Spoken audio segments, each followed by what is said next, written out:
Hi, my name is Craig Carter. I'm going to be teaching a course in March at the Sacred Theology Reformed Seminary in Guadalajara, an advanced theology course on the doctrine of God. This is not going to be a general introduction to the doctrine of God 101. Rather, this course is going to focus on a specific issue, a problem. And the problem is this. Our doctrine of God today is in crisis.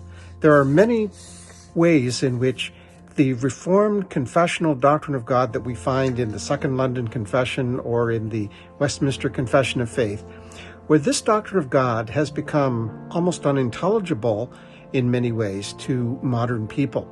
And so we see issues like social Trinitarianism, denial of impassibility, denial of immutability, a questioning of divine simplicity.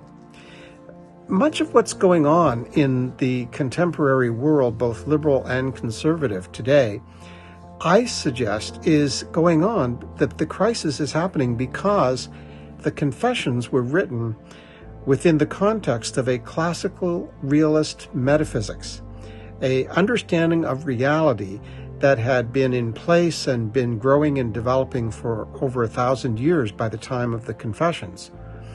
And yet, between us and the confessions stands the movement called the Enlightenment.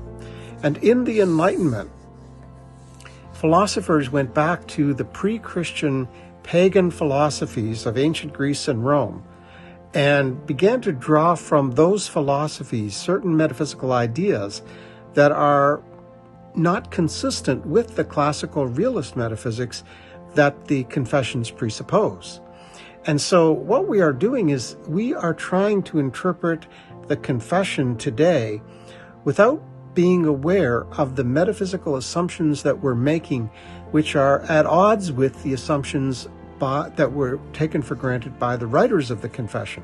And so it's no wonder that we don't understand why they found simplicity to be so important, or why they could say impassibility was an absolute must for our doctrine of God.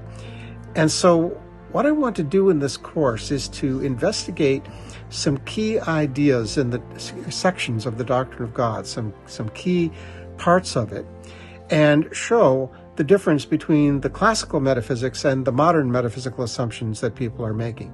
And so we're going to talk a lot about the knowledge of God.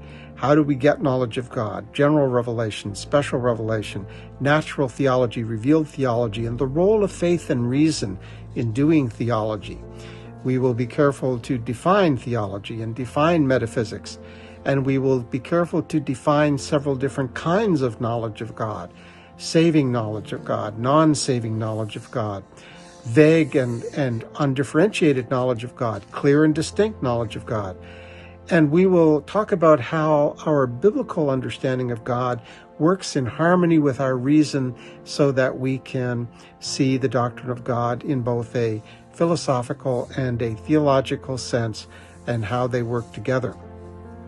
We'll also talk about the way that the doctrine of God is revealed progressively in Scripture, and how the Church Fathers saw the rise of Greek philosophy at the same time as the incarnation as providential.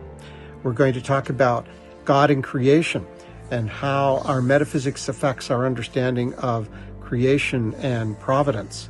We'll talk about the unity of God and the metaphysical attributes of God as pure act, divine simplicity, immutability, and so forth.